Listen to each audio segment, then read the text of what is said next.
के पंडा कसमंतर गाऊं, छक लड़ लड़ सुपाला बजाऊं। उदरगढ़ के पंडा कसमंतर गाऊं, मैं मंतर गाऊं। ये गौ की रे, ये गौ की रे, ये गौ की रे, ये गौ की तोर भाव पुलुम लेने कल जाहे। कभो ने भूला बेसन कर देहूं, चारों कति फैल जाहे। छक लड़ लड़ सुपाला बजाऊं। उदरगढ़ के पंडा कसमंतर गाऊं रे मंतर गाऊं।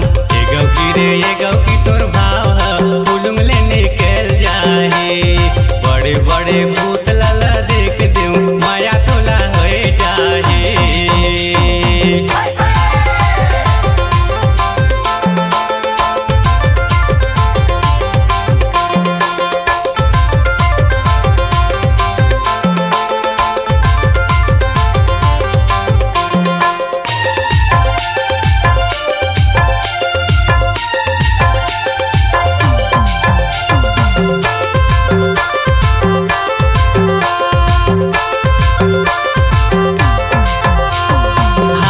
सरगुजा के सेकेंड हैंड का औ मान जाना बात ला मोर मजा पावे ठोका। हाँ मैं सरगुजा के सेकेंड हैंड का, अरे मान जाना बात ला मोर मजा पावे ठोका। ये गौ की रे, ये गौ की रे, ये गौ की रे, ये गौ की तोर भाव पुलुम लेने कर जाए।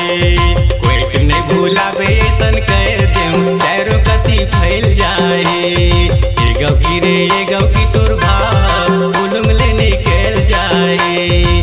कभो ने भूला बेसन कर देऊं, चारों कति फैल जाए, चारों कति फैल जाए।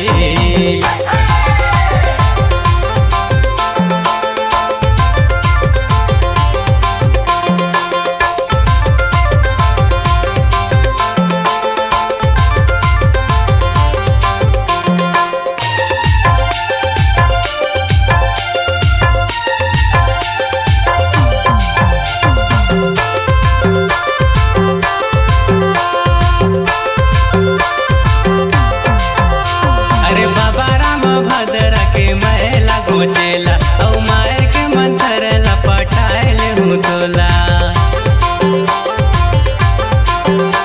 अरे बाबा राम भदरा के मैला गोचेला औ मार के मंतर लपटाए ले हूँ तोला।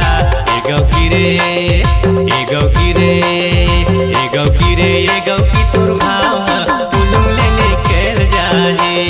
कोई ने भूला बेसन कर देऊं, चारों कति फैल जाहे। ये गौ की रे, ये गौ की तोर भाव पुलुम लेने कर जाहे। कभो ने भूला बेसन कर देऊं, चारों कति फैल जाहे, चारों कति फैल जाहे।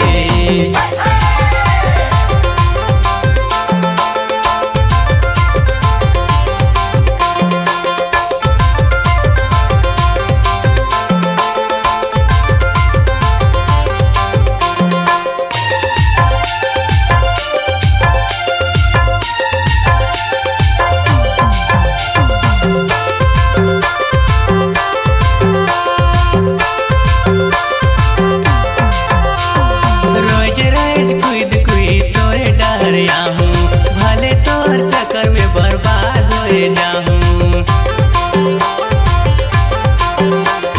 रोज रोज कुद तोरे डर आऊं, भले तोर चक्कर में बर्बाद हो जाऊं। ये गौ की रे, ये गौ की रे, ये गौ की रे, ये गौ की तोर भाव पुलुम लेने कल जाए। कोई नहीं भूला बेसन कर देऊं, चारों डर फैल जाए। ये गौ की रे, ये गौ की तोर भाव पुलुम लेने कल जाए। कभो नहीं भूला बेसन कर देऊं, चारों कति फैल जाए। कोई नहीं भूला बेसन कर देऊं, चारों कति फैल जाए।